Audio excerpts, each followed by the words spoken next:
Hello and welcome to a quick video walking through notes on area and perimeter with mixed shapes. We've looked at some mixed shapes, especially shapes that don't really have a particular formula, but that we could cut up into pieces of boxes or half box triangle type shapes. What we're going to look at right now is shapes that also include portions of circles on them. So there are only 5 kind of shapes that we're looking at in these examples, but throughout each one of them we're going to be using some of these types of shapes up here. And as a reminder, you are welcome to use shortcut calculators that you can find from simple web searches. So like area of a circle is one of them. You can also do perimeter of a circle. And we can look at area of a parallelogram and area of a trapezoid. And then I also have Graspable Math or Math.new open over here.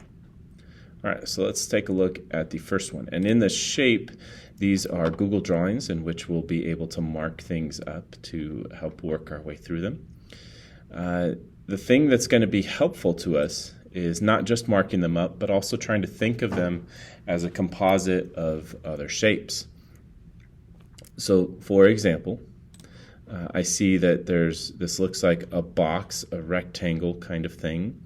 But what I also want to pay attention to is kind of this side over here and how it's got a curve to it. That is a semicircle. So when I try to think about a semicircle or any kind of circle, I also want to think about what are the measures of that circle in terms of like its radius, its diameter, and other things. So I'm going to add this kind of dotted line there. One of the things that's helpful when you're using the line tool is if you hold shift, it will lock it into 15-degree increments on the rotation instead of like a free flowing. It kind of makes it a little more jagged.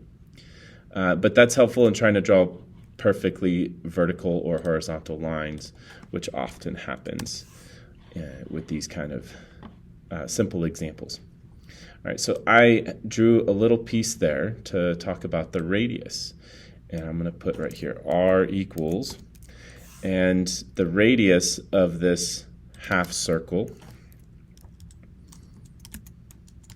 lowercase r, is going to be half from the distance from the center to the edge, which is not all the way across, but it's half the way across. Well, all the way across would be the same as the other side of the box, which is 12. So half of that is 6. What that helps me do, if I make this a little bit bigger, is I can calculate this area, because when I look at this box, it's a combination of 2 things. It's like a box and then minus a half circle. So if I were to draw a half circle, we'll start with this shape and make it a half circle. And we'll make it the same size as that shape. There we go. So it's like cutting this piece out right there. And if I were to think of that as like the blue space, and we'll call this like the black space, it's like the blue minus the black is going to be equal to this thing. So I got to find the whole box, I got to find the circle, and then I got to subtract them in terms of area. For perimeter, perimeter is all the distances around the outside. So 12 I have, 14 I have. I also have 14 down here. What I don't have provided to me, but I can calculate, is this curved distance. And a curved distance is like the perimeter or the circumference of a circle. All right, now that we have like an idea of how we're going to put these pieces together, let's do some calculations.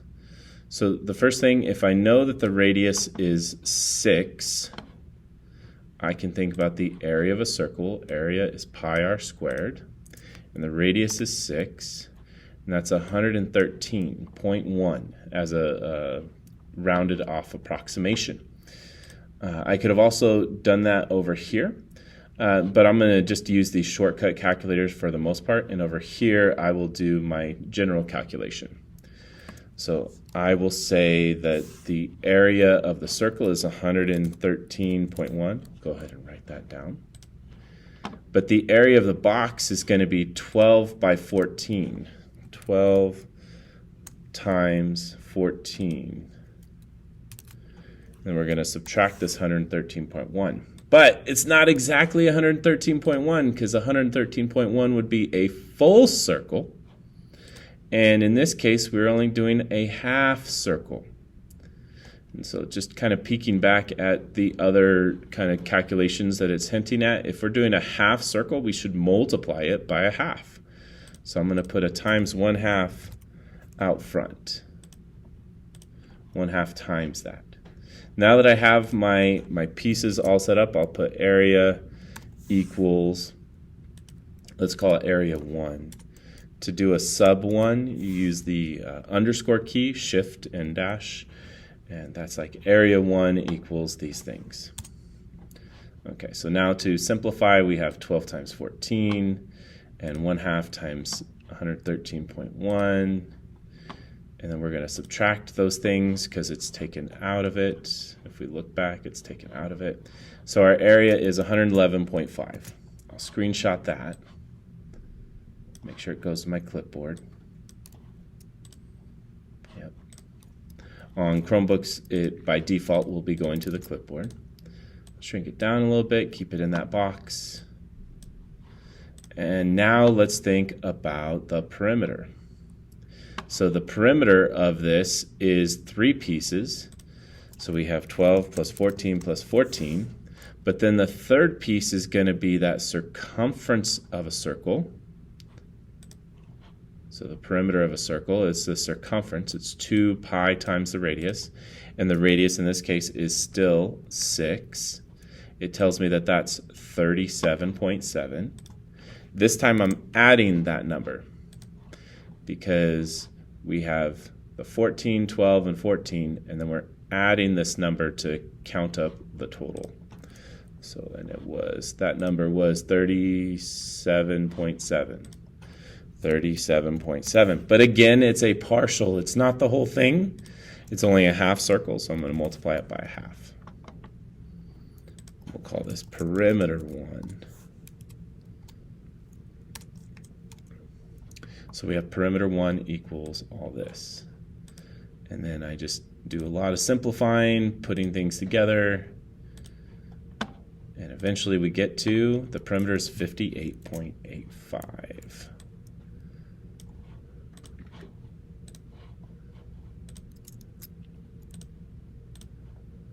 All right, now the second one, almost identical, but some of the pieces are slightly different.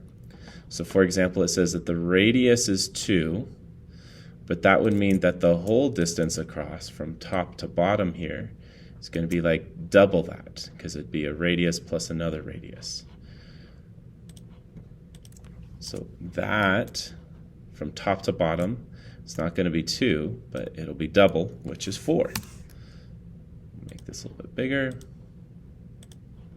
So we got 4 from top to bottom, and then similarly like before, we can copy the 6 down to here.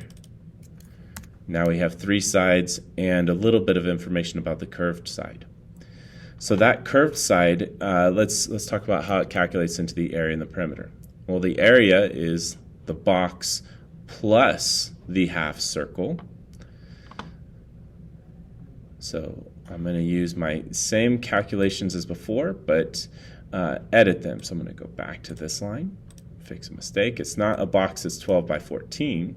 Now it's a box that's 4 by 6. It's still a half circle, but this time I'm going to add instead of subtract.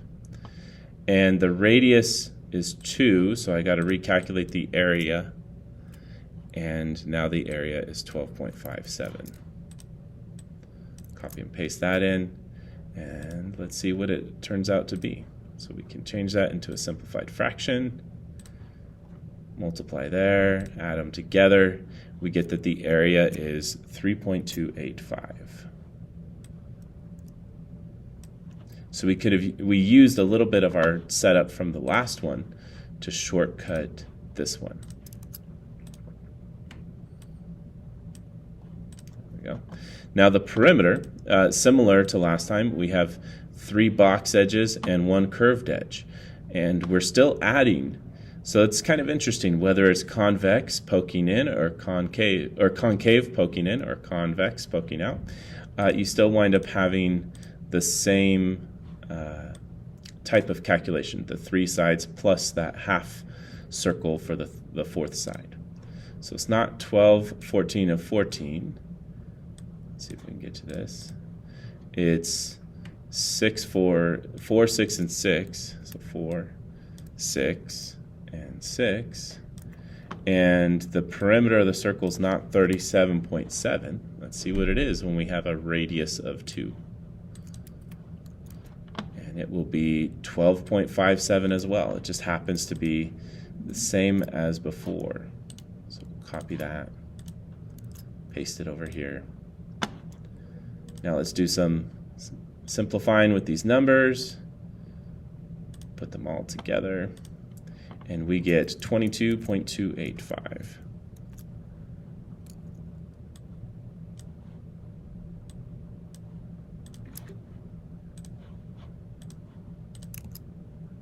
Awesome.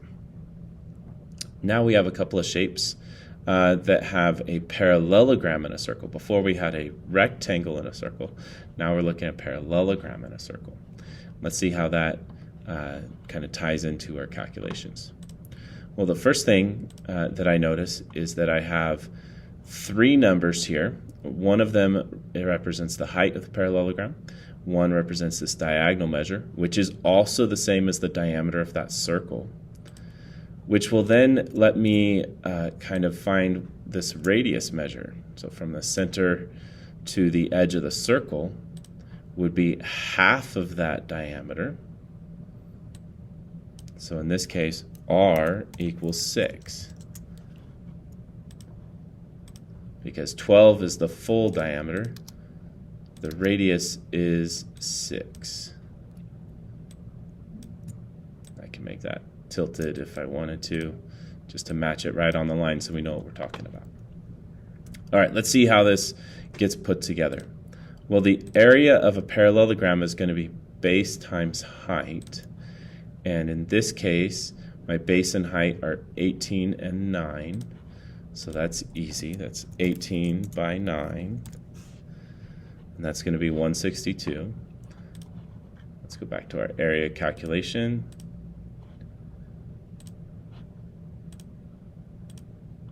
And we'll edit this one. So we have 18 times 9. I'll go ahead and put that back in here, even though we already calculated it. And the perimeter, or no, not the perimeter, but the area, again, we're going to be adding another half circle. But this time, the radius of the circle is 6.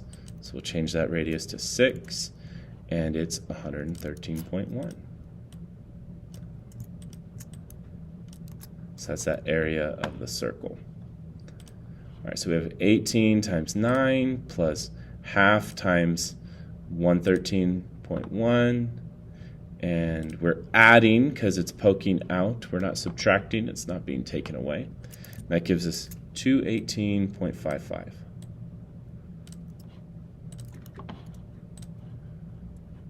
And that's the area that we're looking at here.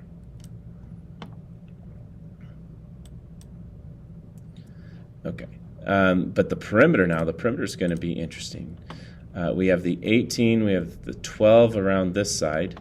We're going to have another 18 down here on the bottom. Oops. Pull this down, shift it back up. This was 18 across the bottom. And then we got to figure out that curved edge there. And that curved edge is going to be half of a circle perimeter. So if the radius is 6, the perimeter of the circle is 37.7. So now when we do these perimeters calculations, let's Let's move this over just a little bit. Range. There we go. Now it's lining up with the other ones. So the perimeter calculation is 37.7. And we have 4, 6, and 6. Well, what are the edges on this one? 18, 12, and 18. 18 plus 12 plus 18. And click done. Add these things together. Simplify the calculation. And we get 68.85.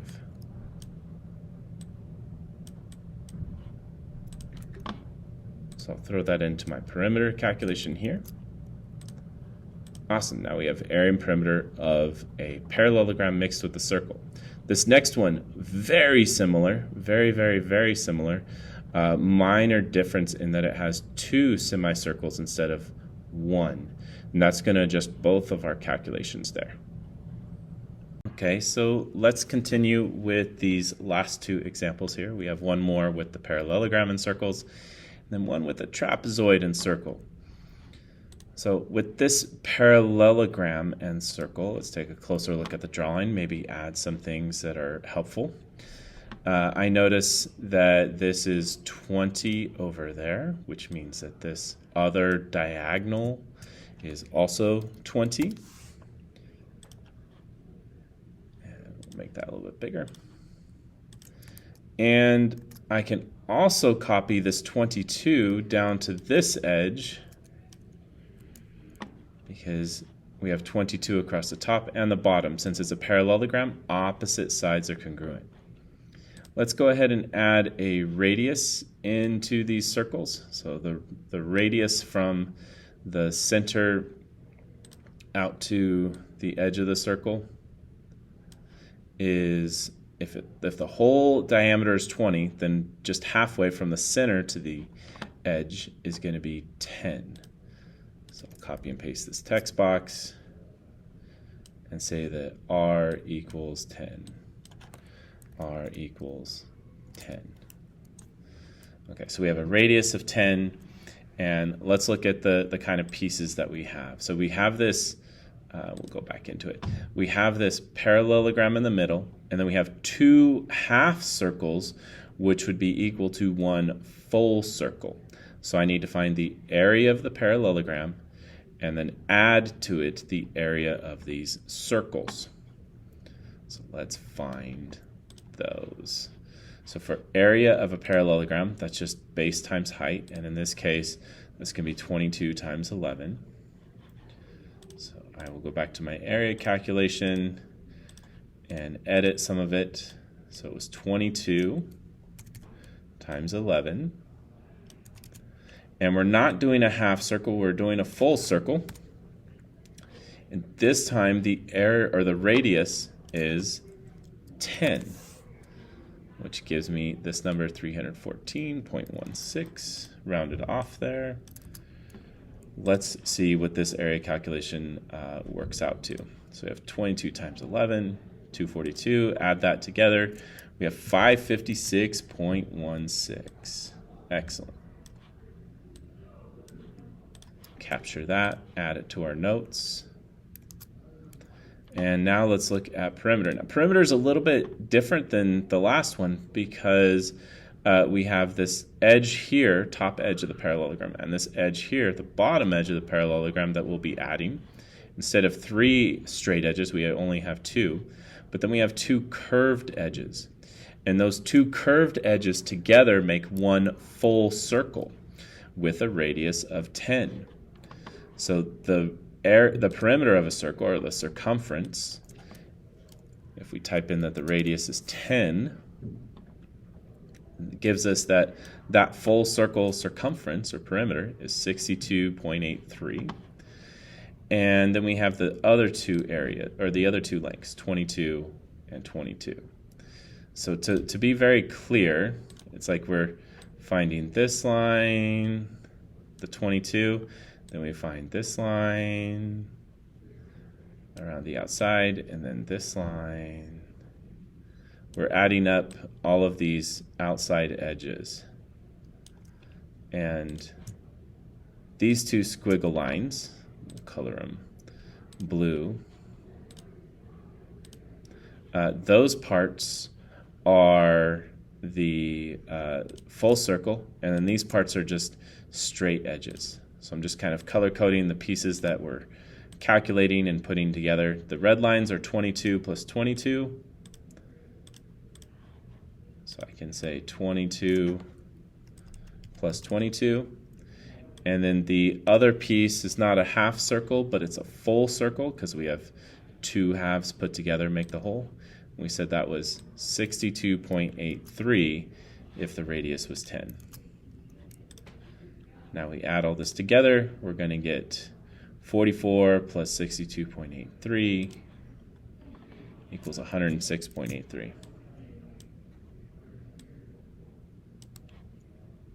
Capture that, and I can put it in for this perimeter.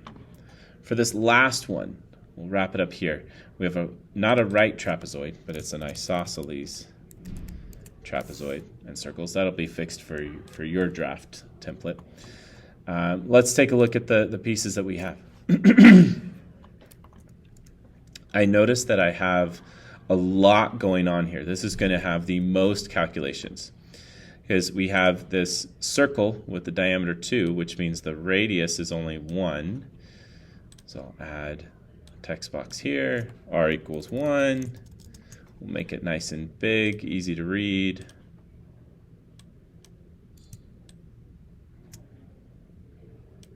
So r equals 1. But now we have some more stuff going on. Notice that we have these diagonal edges that don't appear like it's given to us, but because it is a right triangle, so I'll add in a little shape here, make this obvious that it's a right triangle with a 90-degree angle between that height of 4 and this base. I can do some Pythagorean theorem, and that's new. We haven't done that on this set of notes. But here's the catch. So 14 is the full distance across. But we're going to subtract 2. So this 2 is also equal to that 2 there. And that means that these outside edges are going to be the leftover if we took 2 away.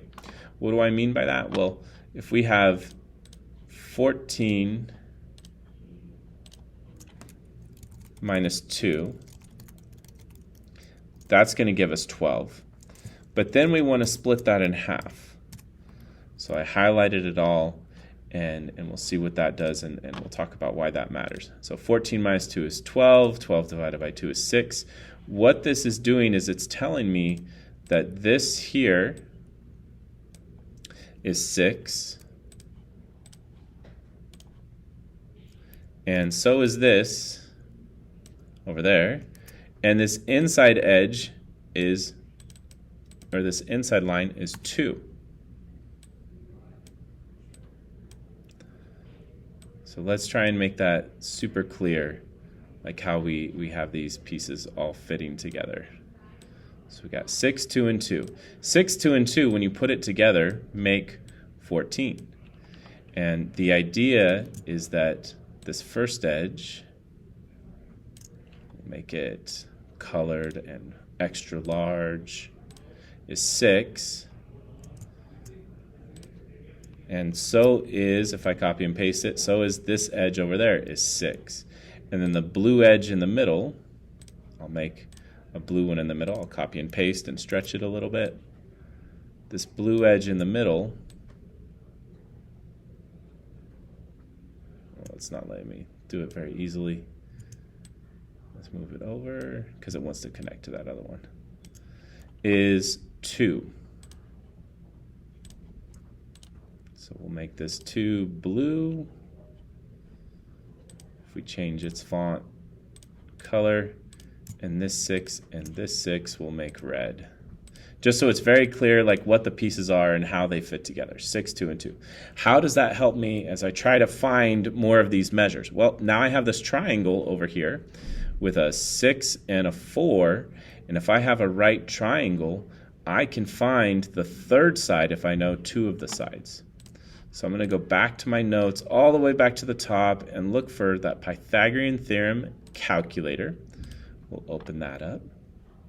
And it's already set for the hypotenuse. I could set it for legs or hypotenuse, whichever one I wanted to calculate. But I have it, by default, it's set to calculate that C side. So A, the vertical, right now, is 4. And B, the horizontal, was 6. And if I do this calculation with Pythagorean theorem, I get 7.21. So that means, I'll duplicate this. That means that this is 7.21 for this diagonal edge. And so is this other one. All right, so we have a lot going on there. We don't need that for area, but we'll come back to it. All right, so to find the area of this, we have a trapezoid and we have a half circle. So we're going to be doing a couple of calculations. Let's start with the area of a trapezoid. The area of a trapezoid says take the bases and the height, put them into this calculation here. I could copy and paste that, but I'll go ahead and use this shortcut calculator. My bases are 2 and 14, and the height is 4. So we have 2, 14, and the height is 4. And it says that area is 32. So for my area calculation, I know I'm starting with 32 for the trapezoid, but then I need to add the half circle. I'll go ahead and put my half in here. And the circle calculation, I need to know the radius. The radius for this circle is 1. So I'll put that in here, 1. That's 3.14 for that area. Now we have all the pieces. It's the area of the trapezoid plus half the circle. Let's multiply the half, see what that number comes out to be, just 1.57. We put it all together and now we have 33.57. Capture that, put it in for my area. The perimeter is just adding up a bunch of numbers. We've already calculated all the numbers, but now we got to go back and add them together. So we have 14 across that top edge, 7.21 down the diagonal edge, 7.21 across this other edge, and something we didn't calculate yet was this half circumference. So let's put that in here. Half the circumference. And when we're looking at the perimeter and we know the radius is 1, the full circumference is going to be 6.28. Now we can put all these numbers together. So let's start calculating them. Oh, we can't add those together because we have to multiply. And we wind up getting 31.56. Copy and paste this in, and that's it.